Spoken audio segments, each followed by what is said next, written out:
আমি আবারও খুব শক্তভাবে বলছি, আগামী 12 তারিখে বাংলাদেশে কোনো নির্বাচন হবে না। 12 তারিখ কেন, ইউনূসের অধীনে বাংলাদেশে কোনো প্রকার নির্বাচনই হবে না, কোনো তারিখে নির্বাচন হবে না। আর ইউনূসের অধীনে বাংলাদেশে যে কোনো নির্বাচন হচ্ছে না বা হবে না, এই কারণে এখন ইউনূস পালানোর জন্য ছটফট করছেন। বিভিন্ন জায়গায় বিভিন্ন দেশে বিভিন্ন রাষ্ট্র নেতাদের সঙ্গে ফোনালাপ করছেন পাকিস্তানকে বাদ দিয়ে। এখন পাকিস্তানকে বাদ আসসালামু আলাইকুম। শেখ হাসিনা আওয়ামী লীগ সরকার পালিয়ে যাওয়ার পর বর্তমানে ক্ষমতায় আছেন নোবেলজয়ী অন্তর্বর্তী সরকারের প্রধান উপদেষ্টা ডক্টর মোহাম্মদ ইউনূস। আর এই ডক্টর মোহাম্মদ ইউনূস ক্ষমতা থাকাকালীন আজকে সারা বাংলাদেশে যেসব চাঞ্চল্যকর ঘটনা ঘটেছে তার মধ্যে থেকে আমি আপনাদেরকে এমন কিছু বাছাই করা ভিডিও ফুটেজ দেখাবো যা দেখলে আপনারা সত্যি রীতিমতো অবাক হয়ে যাবেন। তাই বলছি সম্পূর্ণ ভিডিও জুড়ে আমার সাথে থাকবেন, তাহলে সবকিছু বুঝতে পারেন ইনশাআল্লাহ। ভিডিওতে চলে যাব তার আগে আপনাদের কাছে ছোট্ট একটা রিকোয়েস্ট, আপনি যদি আমার চ্যানেলে নতুন দর্শক হয়ে থাকেন তাহলে চ্যানেলটি সাবস্ক্রাইব করে পাশে থাকা বেল আইকনটা বাজিয়ে দিতে ভুলবেন না। চলুন আজকে সেই কাঙ্ক্ষিত ভিডিও ফুটেজটা আমরা পর্যায়ক্রমে কয়েকটি ভিডিও ফুটেজ বাছাই করা কয়েকটি ভিডিও ফুটেজ প্রমাণ সহকারে দেখে আসি। আমি আবারও খুব শক্তভাবে বলছি, আগামী 12 তারিখে বাংলাদেশে কোনো নির্বাচন হবে না। 12 তারিখ কেন, ইউনূসের অধীনে বাংলাদেশে কোনো প্রকার নির্বাচনই হবে না, কোনো তারিখে নির্বাচন হবে না। আর ইউনূসের অধীনে বাংলাদেশে যে কোনো নির্বাচন হচ্ছে না বা হবে না, এই কারণে কিন্তু আওয়ামী লীগ সভানেত্রী নির্বাচনকে কেন্দ্র করে কোনো শক্ত নির্দেশনা তার দলের নেতা কর্মীদেরকে দেন নাই। এখন অনেকে ভাবতে পারেন যে নির্বাচন হবে না, এই কথাটা আমি কি অ্যানালাইজ করে বা নিজে থেকে মন গড়া ভাবে বলতেছি না ভাই, একটু ধৈর্য দেন, একেবারে প্রমাণ আপনাদেরকে দিয়ে দিচ্ছি। জাতীয় গণমাধ্যমে আসা প্রমাণগুলো আপনাদের মাঝে একটু তুলে ধরতেছি। আপনারা দেখেছেন যে সপ্তাহের শুরু গত রবিবার দিন হাইকোর্ট কোর্ট খোলা হলো। কোর্টে একটা রিট জারি করা হয়েছে। রিটে জাতীয় পার্টি ও এনডিএ প্রার্থীদের মনোনয়ন কেন বাতিল হবে না, হাইকোর্টের রুল। এই রুলটা কে জারি করেছেন, কারা জারি করেছেন, কেন জারি করেছেন, কি জানতে চেয়েছে একটু বুঝছেন। জাতীয় পার্টি ও এনডিএ প্রার্থীদের মনোনয়ন কেন বাতিল হবে না জানতে চেয়ে হাইকোর্টের রুল। হাইকোর্টের প্রশ্নটি এখন জানতে চাইছে নির্বাচন কমিশনের কাছে। প্রশ্নের উত্তর দিতে হবে আগামী 15 দিনের মধ্যে, অর্থাৎ আজকে 28 তারিখ নির্বাচন, অর্থাৎ আজকে 13 তারিখ নির্বাচনের বাকি আছে আর মাত্র 28 দিন, 12 তারিখে নির্বাচন। তো 15 দিনের মধ্যে কেন এখন আর এই রুল কেন এখন আসলো, কারা কেন করলো এই রুলটা? এখন বলতে পারেন জাতীয় পার্টির সাথে নির্বাচনের সম্পর্ক কি, জাতীয় পার্টি না আসলে কি, জাতীয় পার্টি তারা নিষেধাজ্ঞা অনেক আগে থেকে চেয়ে আসছিল। হ্যাঁ ভাই, এখন জাতীয় পার্টি একটা অনেক বড় ফ্যাক্টর এই মুহূর্তে। মূলত আপনার রাজনৈতিক দল হাতে গোনা 3টে আছে, আপনি জাতীয় পার্টিকে ছেলেবেলা মনে করলে হবে না। তো বিএনপি, জাতীয় পার্টি আর জামাত, এছাড়া বাকি যেগুলোকে দেখেন এদের কি ওই রকমের খানা আছে আপনার মনে হয়? তো এখন কথা হচ্ছে জামাতের সাথে যারা জোটবদ্ধভাবে আছে, জামাত সহ জানেন তারা কিন্তু 5 আগস্টের পরবর্তী থেকে শুরু করে যে নির্বাচন সম্ভব না, প্রথমে স্থানীয় সরকার নির্বাচন হইতে হবে বা পিয়ার পদ্ধতিতে নির্বাচন, মানে যে কোনো ভাবেই হোক না, নানান কথা বলে তারা নির্বাচন হচ্ছে না বা হবে না, নির্বাচন ছাড়া এই ক্ষমতার স্বাদ দিতে চাচ্ছিল অনেক আগে থেকে, তারা সেটি বলে আসতেছিল। বিএনপি কিন্তু এক জায়গায় শক্ত যে নির্বাচন হইতে হবে, সেই জায়গায় কিন্তু তারা হার্ড লাইনে আছে, যত দ্রুত সম্ভব নির্বাচন, সেই বিষয়টি। এখন যদি নির্বাচন হয়, জামাত যদি নাও আসে নির্বাচন হয়, জাতীয় পার্টি আছে না, বিএনপি কার সাথে খেলবে? জাতীয় পার্টির সাথে খেলবে। জাতীয় পার্টি বিরোধী দল, বিএনপি ক্ষমতায় 14, 18 এবং 24 নির্বাচনের মতো, যেটা জাতীয় পার্টি যখন আসছে। সুতরাং এখন জাতীয় পার্টি অনেক বড় একটা ফ্যাক্ট। তাহলে এখন জাতীয় পার্টিকে নিষিদ্ধ বা তার প্রার্থীদের বাতিল করার জন্য এই রিটটা কেন করা হয়েছে? আসুন একটু আপনাদের বলি যে কেন, কারা কিসের জন্য রিটটা করেছে। গত 9 জানুয়ারি, বুঝলেন, রিট কিন্তু করছে 11 জানুয়ারি। 9 জানুয়ারি লেভেল প্লেইং ফিল্ড নেই, সুষ্ঠু নির্বাচন সম্ভব নয় বলছে জামাত। নির্বাচনে নিরপেক্ষতা নিয়ে শঙ্কা রয়েছে নাহিদ ইসলাম, এনসিপি, তিনি কথাটা বলছেন 10 তারিখ। 9 তারিখ বলছে কি জামাত, 10 তারিখ বলছেন নাহিদ। ঠিক আবার সেই 10 তারিখ চরমোনাই বলছে লেভেল প্লেইং ফিল্ড ও আইন শৃঙ্খলা পরিস্থিতি সন্তোষজনক নয়, এই অবস্থায় নির্বাচনও সেই রকমের সম্ভব নয় বলে জামাত জানাইছে। এখন জাতীয় পার্টি যদি না থাকে তাহলে বিএনপি খেলবে কার সাথে? জামাত জোটের সাথে। আর জামাত জোট যদি বলে লেভেল প্লেইং ফিল্ড নাই, নির্বাচন এখন সম্ভব না, ইউনূস কেন, ইউনূসের বাপেরও ক্ষমতা নাই নির্বাচন দেওয়ার, কেমনে নির্বাচন দেবা? তোমার তলব পক্ষ হলো 2টা। সুতরাং কেন এখন জামাতের আমির বলতেছে, দেখবেন দেশের স্থিতিশীলতার জন্য প্রয়োজন হলে আগামী 5 বছর সমন্বিতভাবে দেশ চালাবো, এটা জামাতের আমির বলতেছে। তার মানে কি, তারা জানে নির্বাচন হলে তাদের কি পরিমাণ ভরাডুবি হবে। তাই নির্বাচনের দরকার নাই, আসুন বিএনপিকে আহ্বান জানাইতেছে, আসুন একসাথে আমরা একটা সরকার গঠন করি, জাতীয় সরকার, আমরা 5 বছর সমন্বিতভাবে দেশটাকে চালাই। কথা বুঝতে পারছেন রিজন কোন দিকে যাচ্ছে? সুতরাং আমি আবারও আপনাদেরকে, এর আগে আমি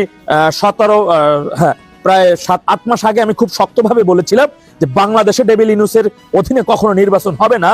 গত 25 সালের আগস্টের 22 তারিখ চরমোনাই পীর কিন্তু একটা কথা বলছিল, প্রচলিত পদ্ধতি নির্বাচন হতে দেওয়া হবে না। চরমোনাই পীর জামাতও বলছিল যে পিয়ার ছাড়া বাংলাদেশে কোনো নির্বাচন হইতে দেওয়া হবে না। সেটাই হতে যাচ্ছে ভাই, হবে না। আর সেটার উজ্জ্বল হচ্ছে এখন জাতীয় পার্টির প্রার্থীদের মনোনয়ন কেন বাতিল হবে না জানতে চাই হাইকোর্টের রিট, এই সময় কেন রিট। সুতরাং বিএনপির সর্বোচ্চ রকমের আইন কানুন, মব সৃষ্টি, সন্ত্রাসী, চাঁদাবাদী সবকিছু সুযোগ সুবিধা ডেভিল ইউনূস দিয়ে আসছে, গ্রেপ্তার করে নাই, কোনো অপকর্মে তাদের গ্রেপ্তার করে নাই। এমনকি প্রধানমন্ত্রী হওয়ার আগে প্রধানমন্ত্রীর সমস্ত প্রটোকল, সুযোগ সুবিধা তারেকরে দিয়ে আসতেছে ডেভিল ইউনূস। তুমি সন্তুষ্ট থাকো না কেন? তুমি প্রধানমন্ত্রী হও, আমি রাষ্ট্রপতি হই, ওই জামাতের আমির স্বরাষ্ট্রমন্ত্রী হোক, ওই চরমোনাই পীর একটা মন্ত্রণা, একটা মন্ত্রিত্ব নিয়ে যাক, আমরা ভাগ বাটোয়ারা করে দেশ চালাই, সরকার গঠন করি, দেশ ধ্বংস হোক, জনগণ মরে যাক, এটা কোনো সমস্যা না। সুতরাং আমি আবারও হলপ করে বলতেছি, বাংলাদেশে এই শুধু 12 তারিখ কেন, ডেভিল ইউনূসের অধীনে কোনো তারিখে নির্বাচন হবে না। ইভেন অনেক পরিবর্তন আগামী 10 থেকে 12 দিনের মধ্যে জানতে পারবেন। খুব সুখবর আগামীতে দিয়ে আসছি, আপনারা নিশ্চিন্তে থাকুন। আর এই কারণেই কিন্তু আওয়ামী লীগ সভানেত্রী কোনো শক্ত প্রতিক্রিয়া নির্বাচন নিয়ে জানানে। তো সম্মানিত দর্শক, আশা করছি আপনারা সম্পূর্ণ ভিডিও পড়া মনোযোগ সহকারে দেখেছেন। আওয়ামী লীগ সরকার পালিয়ে যাওয়ার পর নোবেল জি অন্তর্বর্তী সরকারের প্রধান উপদেষ্টা ডক্টর মোহাম্মদ ইউনূস ক্ষমতা থাকলেন, আজকে কি হয়েছে তাও বুঝতে পেরেছেন। এই বিষয়ে আপনাদের একটি গুরুত্বপূর্ণ মতামত অবশ্যই কমেন্ট করবেন। চলুন আমরা এরই বিষয়ে আরো একটি ভিডিও ফুটেজ প্রমাণ সহকারে দেখে আসি।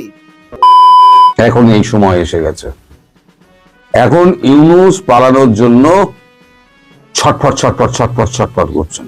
বিভিন্ন জায়গায়, বিভিন্ন দেশে, বিভিন্ন রাষ্ট্র নেতাদের সঙ্গে ওনারা করছেন, পাকিস্তানকে বাদ দিয়ে।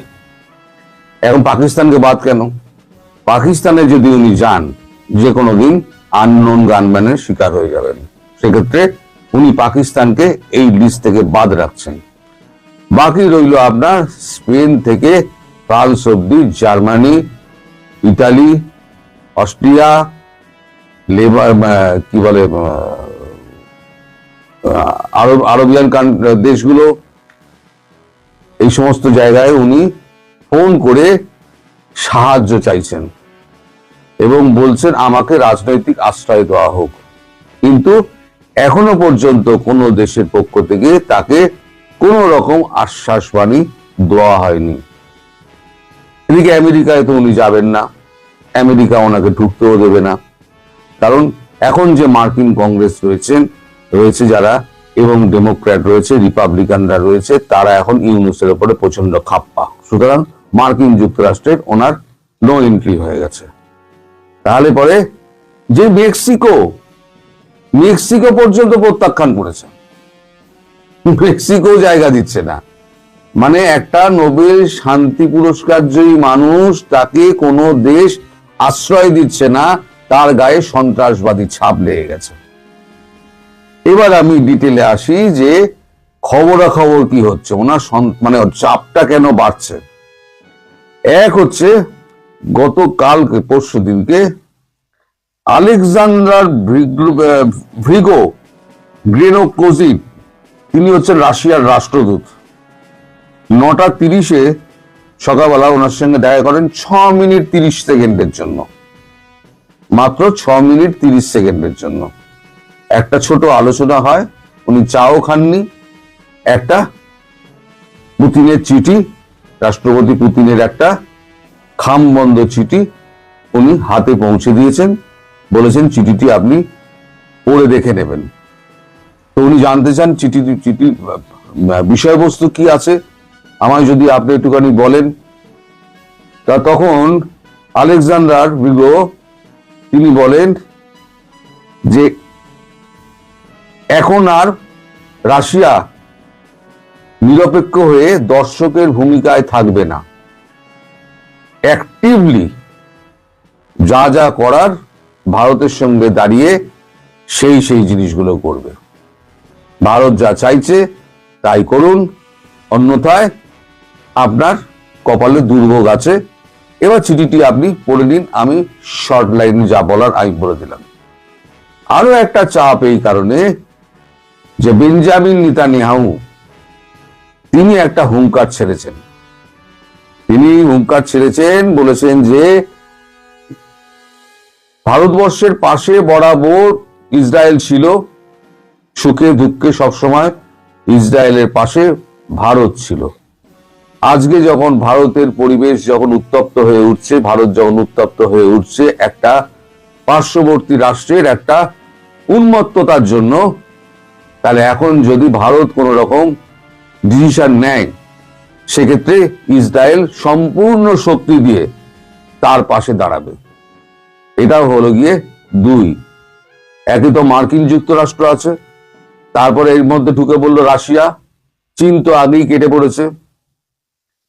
মার্কিন যুক্তরাষ্ট্র, রাশিয়া, তারপর হচ্ছে গিয়ে আপনার ইসরায়েল। এখন এই যে চাপ, এত চাপ তিনি রাখবেন কোথায়? এখন এরপরেতে আমি বলি 24 তারিখ এই মানে পরশু দিনকে 24 তারিখ এই চিঠিটা ওনাকে তুলে দেওয়া হয়েছে। 25 তারিখ বৃহস্পতিবার 4:30 সাম্প্রতিক অবস্থা জানতে চেয়ে ফোন করেন আমাদের নিরাপত্তা উপদেষ্টা অজিত দোভাল। উনি খলিলুর রহমানকে ফোন করেছিলেন।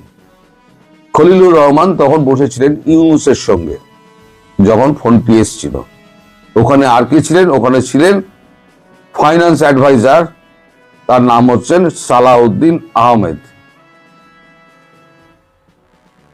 তখন খলিলুরের সঙ্গে যা কথাবার্তা হয়, আমি যা জানতে পেরেছি, খলিলুর বলেছেন ইউনূসের সঙ্গে কথা বলে যে দিল্লির সঙ্গে সমস্ত নেতিবাচক সম্পর্ক মানে স্বাভাবিক করে আনার চেষ্টা করছে ঢাকা। দিল্লিতে এই ব্যাপারে তারা আশ্বস্ত করছে সমস্ত নেতিবাচক সম্পর্ক একদম স্বাভাবিক করার জন্য দিল্লিকে আশ্বস্ত করছে ঢাকা, এবং সেটি মার্কিন যুক্তরাষ্ট্রকেও সময় মতো জানিয়ে দেওয়া হবে। একদিকে বলা হচ্ছে সংখ্যালঘু নির্যাতন বন্ধ করা হয়েছে, রাজনৈতিক বন্দী করা বন্ধ করা হয়েছে, অহেতুক মামলা দেওয়া বন্ধ করা হয়েছে, কিন্তু উল্টে কি দেখলাম আমরা? উনি যে কথা বলছেন তার উল্টো কাজ উনি করছেন। উনি তো সন্ত্রাসবাদী, বা ওনার হাতে এখন কিছু নেই, হাত থেকে বেরিয়ে গেছে। এখন গতকালকে আবার এক হিন্দু যুবককে মারা হয়েছে, এবং আবার মামলা টামলা দিয়ে প্রায় 8,000 জনকে প্রায় অ্যারেস্ট করা হয়েছে। সব হচ্ছে রাজনৈতিক কর্মী, তাদেরকে যে বিরোধিতা করছে তাকে আওয়ামী লীগ ছাপ দিয়ে তাকে ভর্তি করে দেওয়া হোক। এই হচ্ছে অবস্থা। এবার কথা হচ্ছে শেখ হাসিনা, তার ব্যাপারে ঢাকা কি ভাবছে।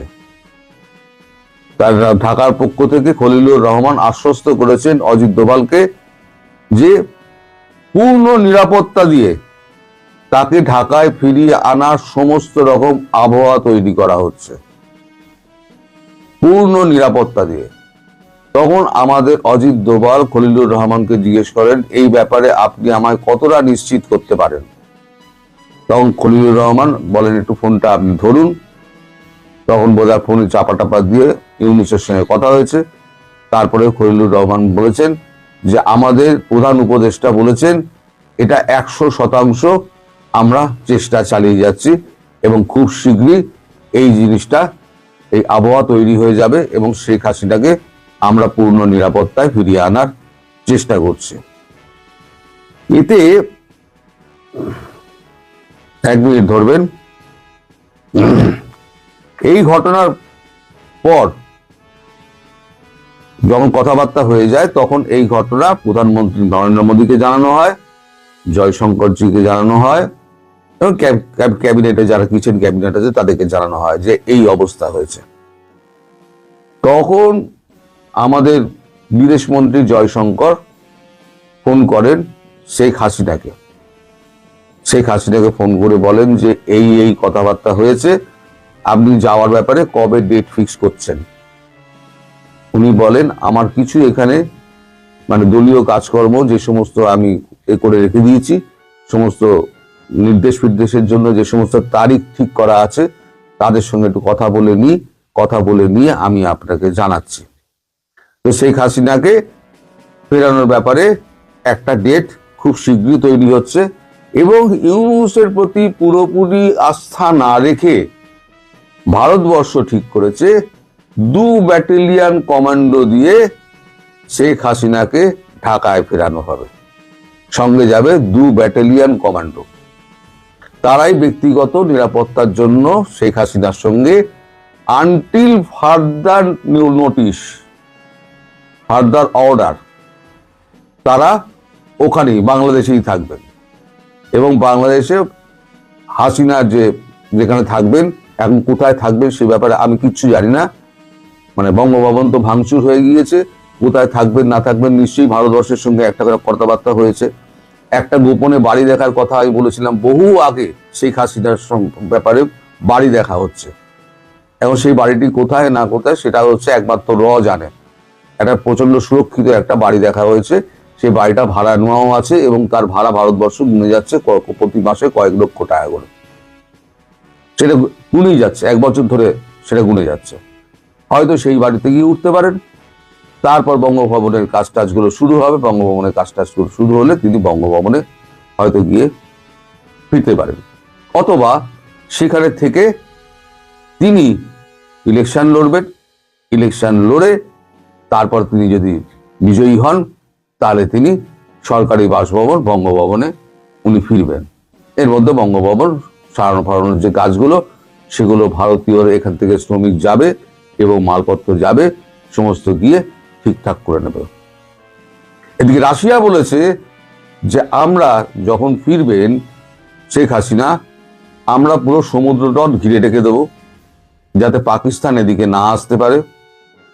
আর এই পাকিস্তান যত কূটনৈতিক ব্যাপারগুলো যেগুলো চালাচ্ছে সেইগুলোকে বন্ধ করার সমস্ত ব্যবস্থা আমরা করছি, এ নিয়ে চিন্তা করার কিছু নেই। ফলে ইউনূস সাহেবের ওপরে এখন প্রচন্ড চাপ, কোনো দেশ তাকে জায়গা দিচ্ছে না। এদিকে দেশে যদি উনি থাকেন তাহলে বিএনপির সঙ্গে ভারতের যে সমঝোতা হয়েছে যে ইনক্লুসিভ নির্বাচন, অন্তর্ভুক্তিমূলক অংশগ্রহণমূলক যে নির্বাচন, সেই নির্বাচনে শেখ হাসিনা যদি লড়াই করেন এবং আওয়ামী লীগের যা সমর্থন আছে এই মুহূর্তে, তিনি যদি হই হই করে বিজয়ী হয়ে যান তাহলে পরে ইউনূসের ছাড় নেই। আর তিনি যদি বিরোধী দলেও থাকেন তাহলেও ইউনূসের ছাড় নেই। ইউনূসকে ভারত পালাতে দেবে না, ইউনূস ওইখানেই থাকবেন এবং চিরতরে কারাগারের অন্তরালে হয়তো বিলীন হয়ে যাবে। আমি অনেক দিন আগে থেকে আপনাদের বারবার বলে আসছি, মোহাম্মদ ইউনূসের শেষ দিনগুলো অত্যন্ত করুণ হবে। মনে পড়ছে আপনাদের? অত্যন্ত করুণ হবে। সেই করুণ ইতিহাস কিন্তু খুব শীঘ্রই শুরু হবে বলে আমি মনে করছি। এবার আপনারা মিলিয়ে নেবেন যা আমি প্রথম থেকে যা বলে আসছিলাম, আজ পর্যন্ত আমি যা বলছি তাতে আমি কতটা গুজব রটিয়েছি এবং কতটা সত্যি কথা বলেছি। অনেকে অনেক কথা বলেছেন, অনেকে অনেক কিছু ভিডিও করেছেন, অনেকে এপার থেকে ওপারে গিয়েছেন, ওপার থেকে এপারে গিয়েছেন। আমি শুরু থেকে একই জায়গায় দাঁড়িয়ে আছি। শুধু একটা কথাই বলেছিলাম, উনি প্রধানমন্ত্রী হিসেবে ফিরবেন, উনি প্রধানমন্ত্রী হিসেবেই ফিরবেন। কিন্তু পরবর্তীকালে যেটা দেখা গেল যে উনি মানে আন্তর্জাতিক যে চাহিদা মেনে উনি নির্বাচনে সরাসরি যাচ্ছেন। তফাৎটা শুধু এইটাতে হলো, আর কোনো জায়গায় তফাৎ হয়নি। আমি আমার জায়গায় তো সম্মানিত দর্শক শ্রোতা, আশা করছি আপনারা এই সম্পূর্ণ ভিডিও ফুটেজটা মনোযোগ সহকারে দেখেছেন। অন্তর্বর্তী সরকারের প্রধান উপদেষ্টা নোবেলজয়ী ডক্টর মোহাম্মদ ইউনূস ক্ষমতা থাকাকালীন আজকে সারা বাংলাদেশে যেসব গুরুত্বপূর্ণ ঘটনা ঘটেছে তাও বুঝতে পেরেছেন। এই বিষয়ে আপনাদের মতামত অবশ্যই কমেন্ট করবেন। চলুন আজ এ পর্যন্তই, দেখা হচ্ছে অন্য একটি ভিডিওতে। সে পর্যন্ত সবাই ভালো থাকবেন, সুস্থ থাকবেন। আল্লাহ হাফেজ।